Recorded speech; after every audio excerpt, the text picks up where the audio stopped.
Alors aujourd'hui, présentation de l'Audi A8. Donc c'est une Audi A8 D2 de 1999. C'est la phase 2 de cette fameuse Audi A8.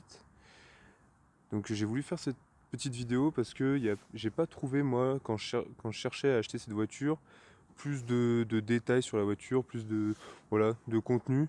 Et c'est vrai que c'est pas l'Audi A8 je pense qui est la plus représentative, on voit plutôt les générations d'après.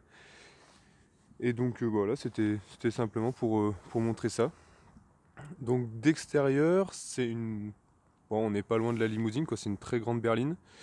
Pour vous donner un petit peu les dimensions, la voiture fait un peu plus de 5 mètres de long et quasiment 2 mètres de large. Donc si on se met devant, on se rend bien compte que la voiture est quand même grande, quand même bien large.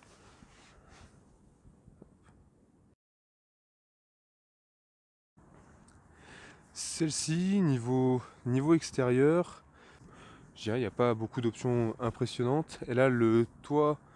Je vais peut-être passer de l'autre côté pour éviter d'avoir trop de reflets. Et là, le toit avec un panneau solaire dessus.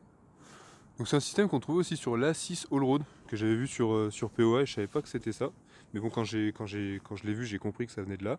Donc en fin de compte, c'est un système qui permet de mettre la ventilation en permanence dans la voiture. Par exemple, l'été, on a toujours un courant d'air dans la voiture, ça évite qu'il fasse trop chaud. Et c'est plutôt intéressant niveau température. Et on s'y retrouve. Donc ça utilise pas du tout la batterie qui est dans le coffre. Je sais pas pourquoi je vous montre l'avant. En fait, ça alimente directement les ventilateurs. Ça utilise pas la clim, ça fait que tourner les ventilateurs. Donc l'été, c'est sympa et en plus, on en profite d'avoir le double vitrage. Donc le double vitrage, en fait, sur toutes les Audi, on voit toujours des petits points comme ça sur les bords des vitres. Et en fait, c'est pour montrer qu'il y a le double vitrage. Donc il fait l'été, donc je l'ai depuis l'été 2019. Et en fin de compte, c'est assez sympa parce qu'il fait bon, il fait toujours bon, la clim fonctionne bien. Avec le double vitrage, on a moins cet effet de soleil qui tape sur les vitres et qui réchauffe l'habitacle. C'est plutôt sympa.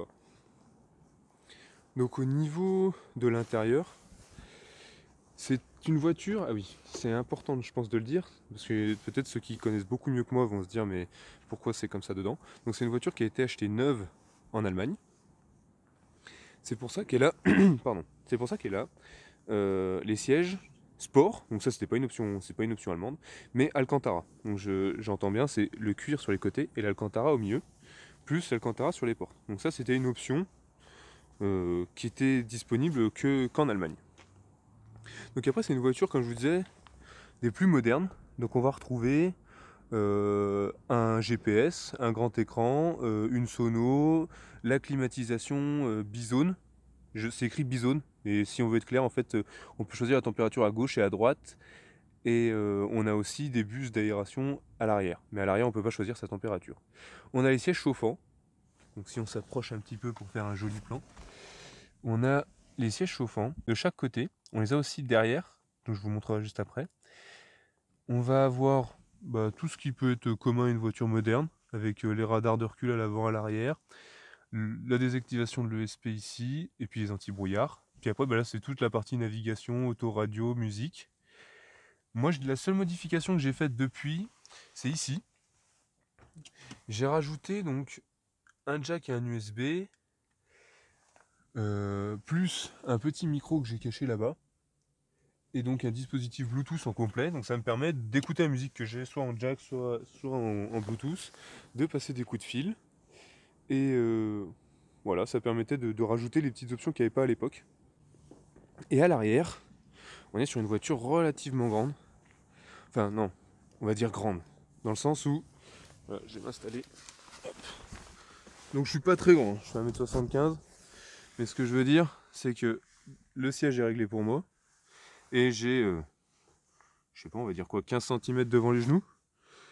Et je pense que même si là le siège est pas mal reculé, on a l'impression qu'il n'y a pas beaucoup de place. Mais en fait, c'est simplement que la position du siège fait qu'on est vachement reculé. Donc on a beaucoup de place sous les pieds et au niveau des genoux. Donc voilà, je disais à l'arrière, on ne peut pas régler la température, on peut simplement choisir les sièges chauffants ou non. On a des bus d'aération ici et sur les côtés. Donc voilà la vue qu'on a depuis l'arrière. On a un toit ouvrant, donc qui est pas panoramique, hein, qui est juste ouvrant. Donc soit on l'incline, soit on l'ouvre en entier. Il y avait un autre critère moi qui était important, c'était le coffre. Donc le coffre, il s'ouvre ici, parce qu'il y en a beaucoup qui cherchent à l'ouvrir là, mais il n'y a pas de bouton. Donc on appuie sur la serrure, on l'ouvre. Donc c'est un coffre relativement profond. Sur la vidéo, c'est assez dur de le voir. Je vais essayer de vous montrer. Non, c'est pas fou. Mais le coffre est très profond. On va avoir ici donc les options de l'époque, le chargeur 6CD avec l'ampli qui est juste au-dessus.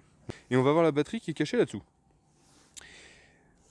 On va avoir le triangle comme toutes les Audi d'époque. Enfin moi je sais qu'à chaque fois que je vois une vieille Audi, il y a ça. Et ici, donc petite astuce de chez Audi, c'est pas moi qui le fais, c'est prévu pour faire ça comme ça.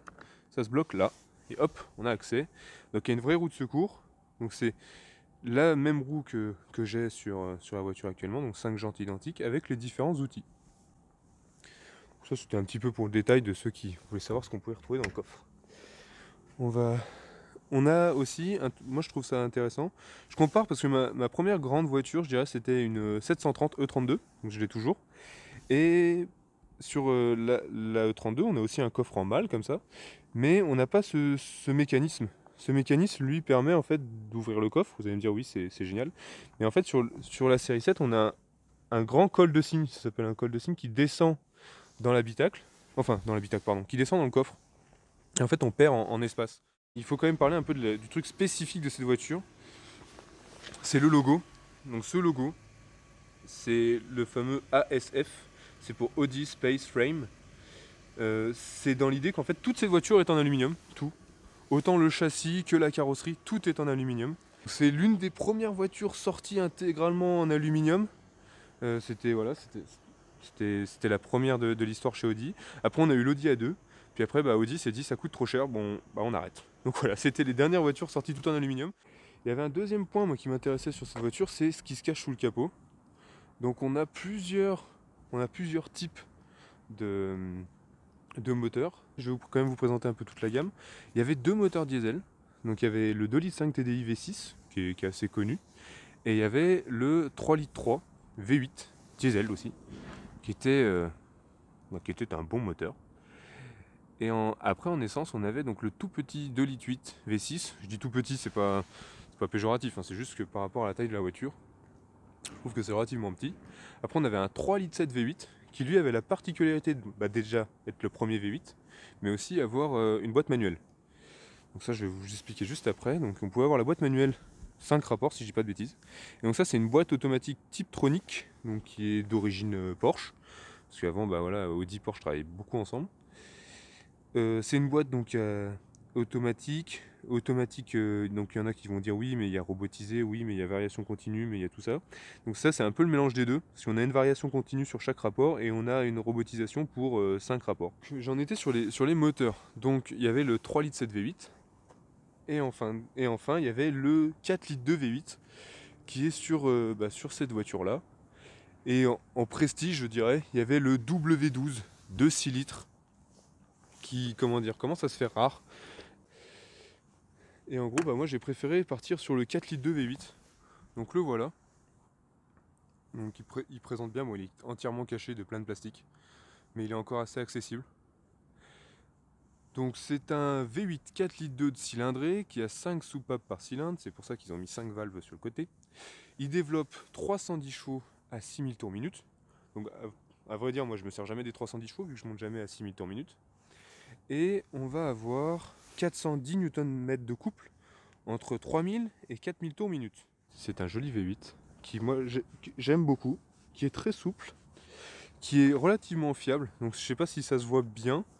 J'ai dit relativement, je sais pas pourquoi j'ai dit relativement. En fait, il n'est pas connu pour avoir de gros problèmes. S'il est bien entretenu, comme tout, c'est toujours pareil si on l'entretient. Mais il n'est pas connu pour des problèmes particuliers. Il a une belle sonorité, je vous ferai écouter juste après.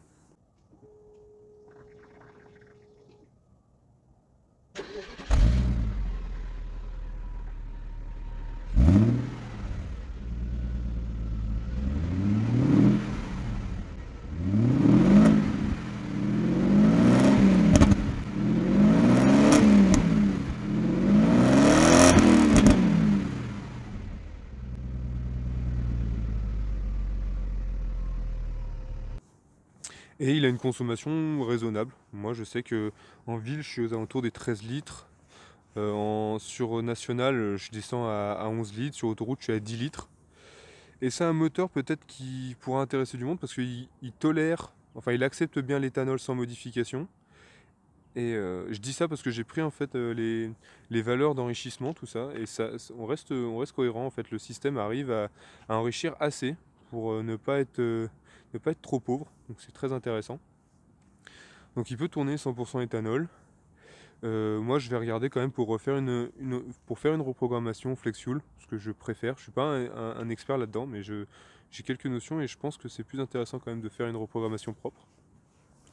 Donc voilà un petit peu le moteur. Voilà à quoi il ressemble. Donc ça c'était... Au début c'était un critère ça me faisait un peu peur, mais je me suis dit il faut au moins en avoir un avant qu'on ait plus le droit de rouler avec ce type de moteur là. Et c'est vraiment très très chouette. Donc je vous le recommande. Il y a beaucoup d'Audi A8 en 4 litres de V8. Donc il y a pas de crainte à avoir si vous se dites mince, il n'y en aura pas beaucoup sur le bon coin. Si, si, vous en trouverez pas mal. Beaucoup de gens avaient acheté cette génération là. Donc cette vidéo, voilà, c'était pour présenter l'Audi A8. Ça me gêne pas d'en refaire d'autres parce que je trouve ça toujours sympa. Sur celle-ci, il y aura quelques travaux à faire. Il y aura la distribution. Donc bah voilà, je la filmerai sans souci. Il y aura une vidange assez classique. Et il y aura un petit check-up des freins qui sont un peu bruyants. Et l'ancien propriétaire avait changé toutes les durites. Et je crois que la purge n'a pas été faite correctement. Donc on regardera tout ça. Et donc bah voilà, on va s'arrêter là sur ces belles images de cette grande voiture qui est la belle Audi A8 que j'aime beaucoup.